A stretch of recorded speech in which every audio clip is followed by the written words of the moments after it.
Well, hey friends and neighbors, this is Chuck out at Sheridan Park Farms. Welcome back to the farm. So for the past, I guess 2 weeks, maybe a little over 2 weeks now, I've been working on this new shop table. We laminated the top, bought just some store-bought 2x4s with all thread, all that kind of thing.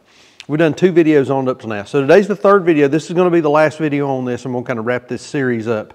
So hang around with me for a little bit. Let me show you what we've done to kind of finish the table up. We did find not 1 but 2 very nice vices to go on this. We'll show you that, and we'll let you have a peek at what the final product ended up looking like. So hang out with us for a little bit. Let's finish this table up.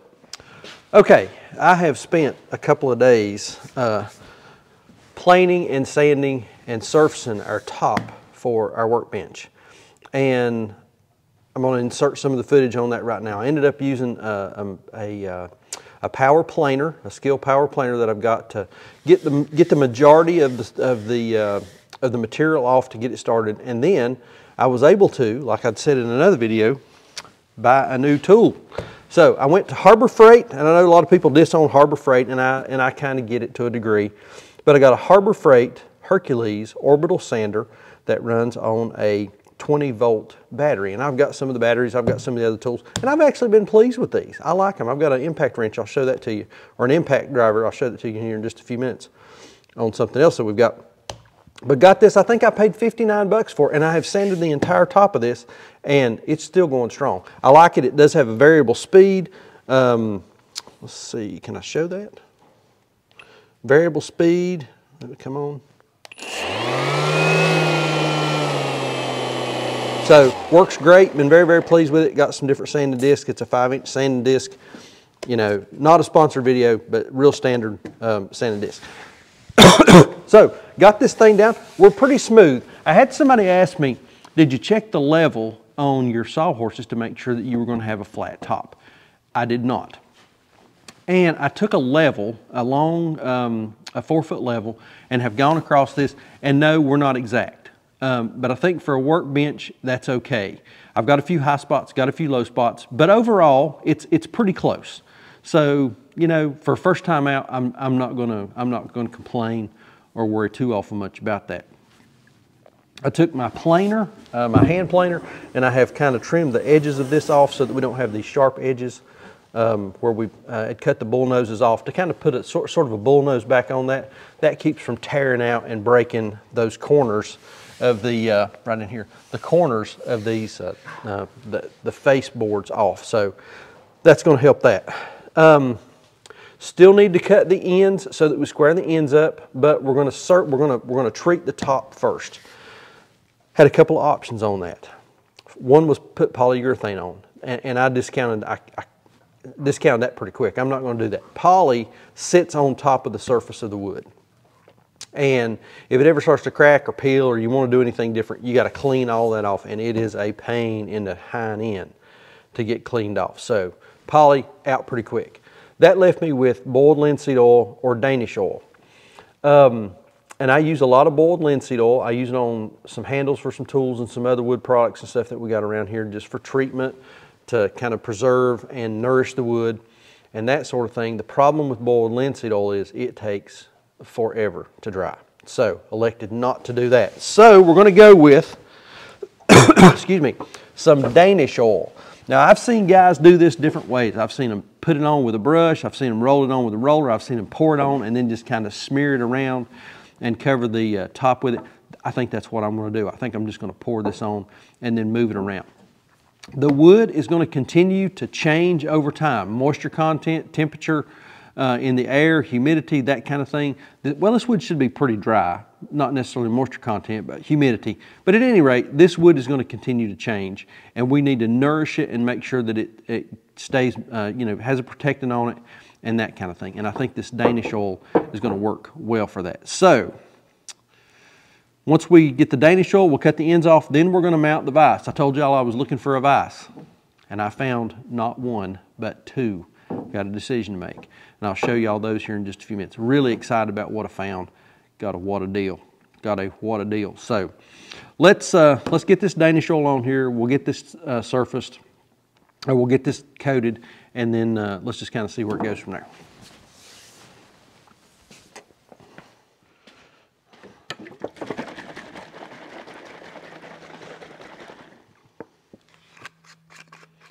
All right.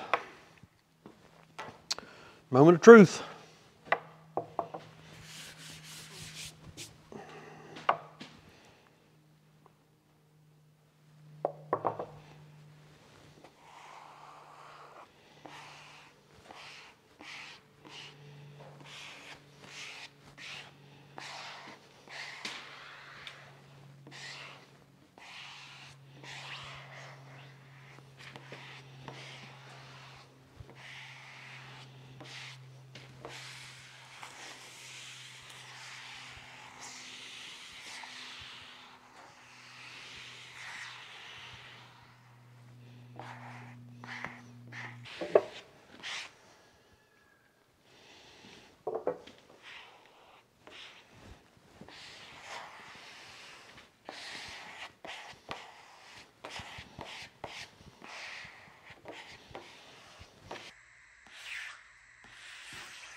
All right, there it is. We got the Danish oil on.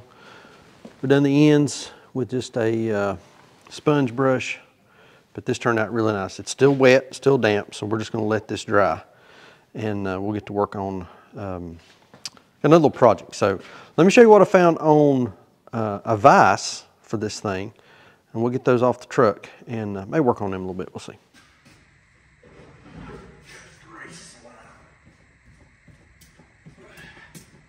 Watch out, watch out, watch out, watch out, watch out.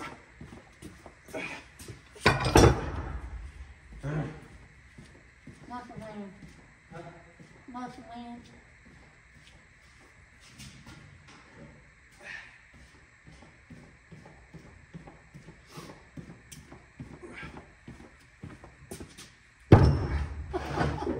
All right, I know you guys that wear skinny jeans won't understand this, but told y'all I was looking for a new bench vise to go on our table that we're building.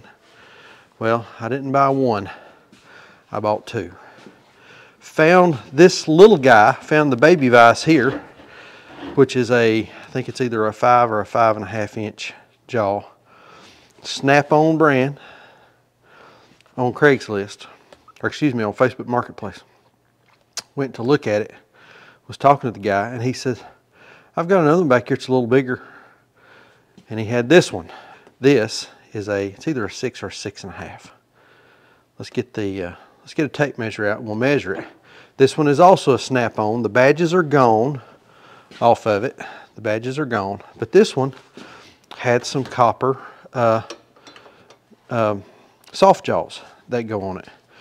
I was looking it up. Just the soft jaws on these things, new from Snap-on, are anywhere, I think, between like 94 and 200 bucks. I bought both of these for less than half what this one would cost new. Let me tell y'all, these things are heavy. This guy right here, we could weigh him, but this guy right here probably 60 or 65 pounds. This one 40 or 50. I mean, I'm sure I tell you, we'll do that. We'll weigh them. We'll see what they weigh. But let's get a tape measure. We'll measure these and see exactly what they are. I think it's 6.5 and 5.5. All right, on the little guy, 5 inch jaws.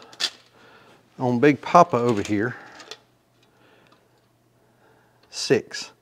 The soft jaws extend out a little bit, but if we were just measuring the regular steel jaws, it would be 6. And Son and I went yesterday to a antique store that was advertising. They had some restored vices for sale. Got over there and they just looked like babies because I was used to this. This is my old Mercury. I think it's a 4. I think what it is. Yeah, it's a 4 inch vise. And looking at those that I looked at yesterday, I thought, man, those things look tiny. There's no substance, no mass to them. And when you mount these things, you want something that you can, if you want to get in there and frail on it, you can get in there and beat on it like, like you mean it. Exactly. I started to make a reference to a teenager. But these make my old Mercury look like a baby. I mean, this thing is just crazy big. And this one is too. So what's going to have to happen, they are dirty. I mean, they are greasy, grimy. They're pretty bad. Before I use them, or before I mount either one of them, and I'm not sure which one. Man, I like them both. I think I'm gonna take them apart, clean them up. They're real easy to take apart. There's not a whole lot to them. You can actually buy replacement parts. These are made by Wilton, which make the, sort of those, the bullet vices that everybody likes. These are made by Wilton. They've even got kind of a little bit of that look. But I'm gonna take them apart, clean them up, and get them looking a little nicer before we mount them and start using them. But let me tell y'all, I am just excited. And it's her fault. Because I looked at the small one and looked at the big one. I was back there looking at the big one, and she just looked at the guy and said, well, what do you take for both of them? I was just gonna buy one, and you talked me into buying two. Yeah. I'm pretty tickled with them, ain't you? They're pretty cool. They're very nice. All right, so let's see what these things weigh. And I don't know how well y'all can see that on the camera. See it okay, I think. All right, first off, the Junior Vice.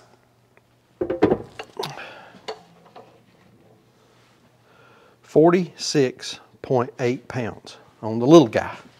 46.8 pounds. All right, on the big one.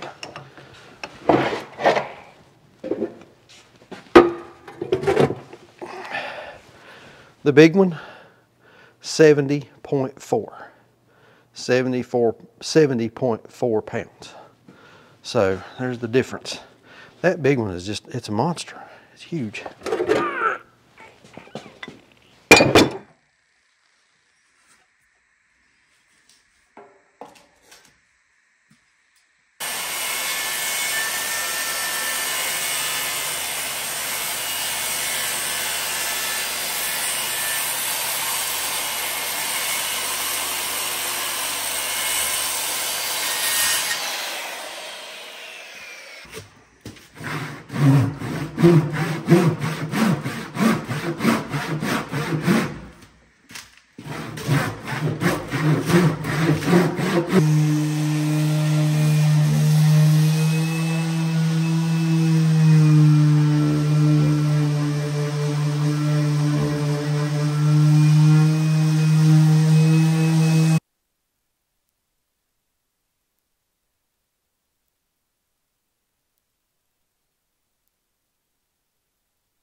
Now the next piece on this little adventure is mounting the vise.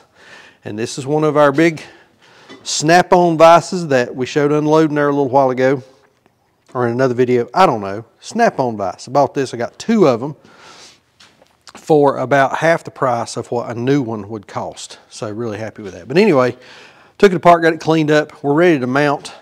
I've got the base here. Sandra and I have kind of looked at it. We sort of figured out where we want this thing to be. Turned this orientation. I don't quite clear the jaws on the bottom side. So if we have something, a long stock that we're working on, we're going to have to rotate this thing around to this orientation, and it does clear the front of the workbench there. So I think I've got the vise where I want it. We're going to mark our holes. I'm not going to try to drill the right size hole to begin with. I'm going to step it. We're going to work up to it. Or I may try a Forstner bit. We'll see. But we got this thing where we want it. I'm going to mark the holes, and then we're going to drill. And I got the hardware for this, so we can get our vise mounted to our tabletop. Okay. I think I'm going to go with the Forstner bit. And here's why. If y'all watch Adam Savage, I've kind of gotten really into him here lately.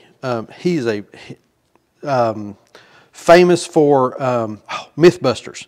But anyway, he's a carpenter, creator, maker, whatever you want to call him. He's a big fan of these. And I was watching a video the other day, and he was talking about the magic of Forstner bits and how they worked and different things. And so I thought, well, that may work. So I tried a 3/4. That's a 3/4. And I took my bolt that I'm using, a little too big, okay? So then I went with 5/8, drilled a 5/8 hole. Check this out.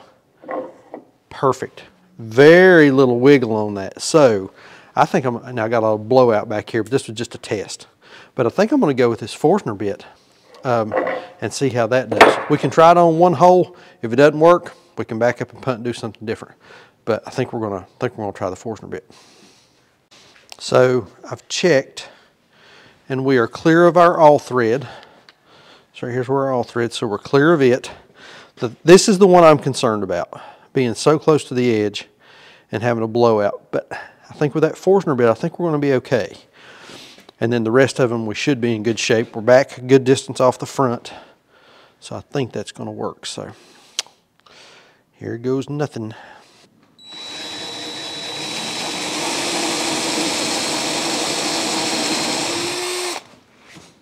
So I think the trick to this Forstner bit, especially drilling through such thick material, is frequent cleaning.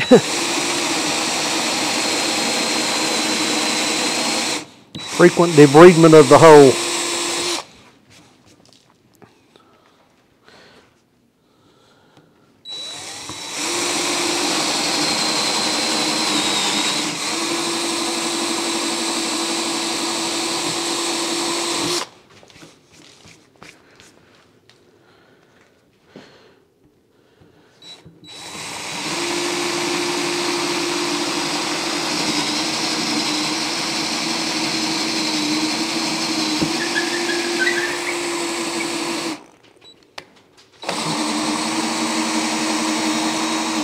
I don't think it matters whether you're going.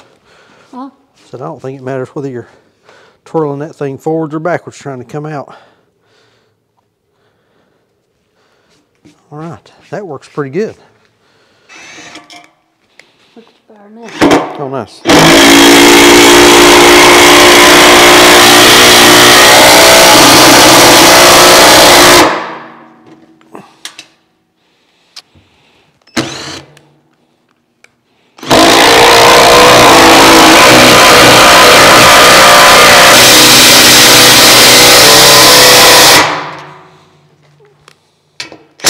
All right, we got 2 legs mounted, and they are they're pretty sturdy, ain't they? Of course, we put 2, 4, 6, we put 10 2.5-inch lag screws in each leg. Per side. And then this one over here's got 10, and it's going to have that other bolt coming through that the vise is mounted to. So I think it's time to flip it, put the vise on. Is that?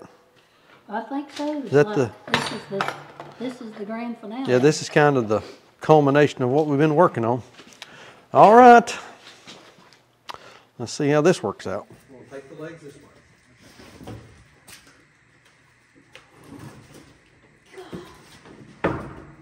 Just kind of turn it up. What do you mean? Let's slide it this way and then kind of turn this on. Yeah, that's what I was going to do. That's what I was trying to do. That's all I was doing.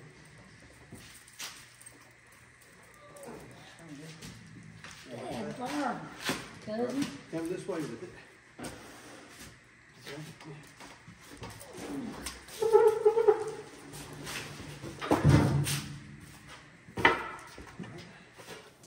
That's one lazy dog. Lazy dog and a lazy boy. There you scuffed it. Well, that's. Oh. It says like that on it. Huh? It doesn't? This is the front. What's the front? Well, let's put it together and then we'll set it on there like it's supposed to be. Okay. So those fit in there like that. All right. These are little cantankerous to get these. That one went pretty good.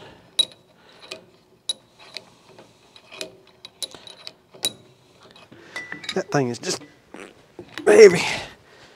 All right, which side's the front? This is the front. You sure? Yes. Okay.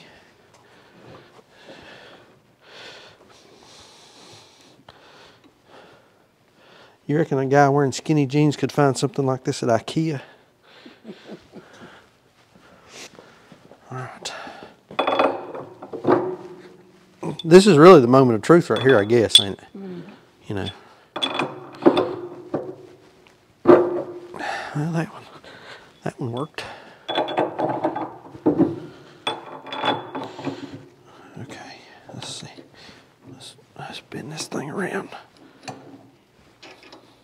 You're gonna have to put your bolts down before you can spin it.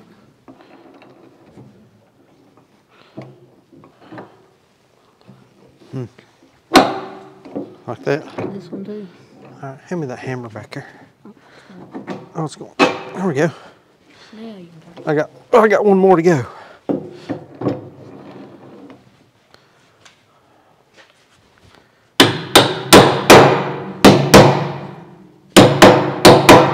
All right.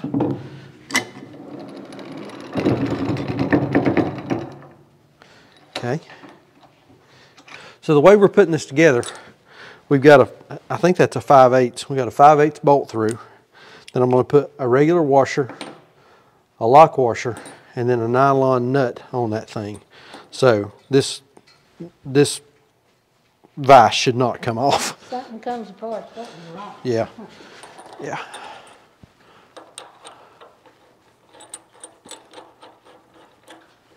Okay. All right. We got to go the right way.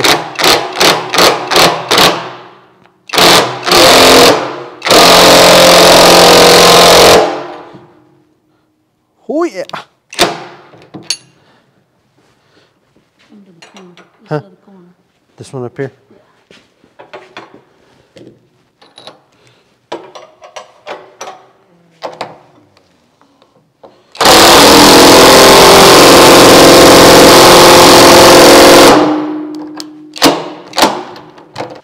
There it is, mounted. The beast is mounted. So, my concern is we are a little wobbly. But I think once we get, so I'm going to take probably some 2x6s, and we'll do a shelf, full length shelf underneath. And I think that will really, that'll help it, won't it? I think that'll really help. And then what we may end up doing too is coming back here on the back and we'll put a brace just from one side to the other to give it a little more stability. But I think that'll work. That should work out pretty nice. All right. Phew, mercy. What do you think? No. Yeah. All right, so there is all the parts and pieces and the work that's gone into finishing this table up from the planing and surfacing, finishing the top, mounting the legs, and then getting our new vise mounted. I am really happy with this. One thing about this, it does not have the snap-on badges. I found those on eBay, and they're in the mail. They should be here in the next day or so, day or two. So we'll get those mounted on here, and we'll kind of get this thing finished up. But that should have a couple of snap-on badges on it. So, you know, if you're gonna wear it, man, advertise it, I guess. So anyway, turned out really, really nice. Legs are legs mounted good. Still got to do our. We're going to put a shelf down here, and I'm also going to put a 2x8 across the back to kind of firm this thing up and sort of get some of the wobble out of it. I think that'll work out good. All right, there it is. Glad to get this thing done. Like I say, I've worked on this, come up in the evenings and work on this probably now for a couple of weeks. So a lot of the footage that you've seen has been shot over the course of a week and a half or 2 weeks probably. And it's been fun to come up and work on this and just spend some time putting it together. Kind of reminiscent, it's reminded me a whole lot of when I was growing up, my dad had a wood shop that was just sort of out the driveway from the house. And at night, he would go out there and work after he come home from work. And we'd go out there and he would do things and make things and had a little pot-bellied stove in there and we'd build a fire and all that kind of thing. So this has been, it's been fun kind of reminiscing and thinking about, you know, some of those good times whenever we were growing up.